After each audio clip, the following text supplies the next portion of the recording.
The United Nations Visitor Center has expanded its service. জাতিসংঘের সাধারণ পরিষদের অধিবেশনের ফাঁকে Clinton global initiative leaders stage শীর্ষক এক অনুষ্ঠানে বক্তব্যের শেষের দিকে ডক্টর ইউনূস বিশেষ সহকারী মাহফুজ আলম সহ মোট 3 জনকে স্টেজে ডেকে এনে আন্দোলনে তাদের ভূমিকা তুলে ধরেন। এই তৃতীয় ব্যক্তিকে নিয়ে সৃষ্টি হয়েছে বিতর্ক।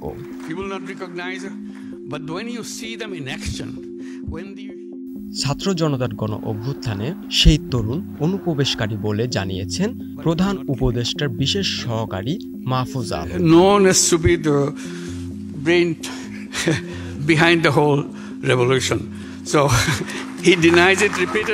বুধবার রাতে ফেসবুকে দেওয়া এক স্ট্যাটাসে মঞ্চে ওঠা ওই তরুণকে নিয়ে নিজেদের অবস্থান স্পষ্ট করেন তিনি।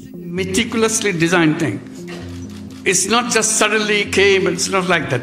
Very well designed, even the leadership pattern, people don't know.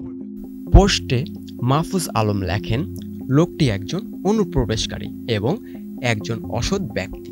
তার এ অনুপ্রবেশ নাশকতার অংশ। দীপক পাল, 21 টেলিভিশন।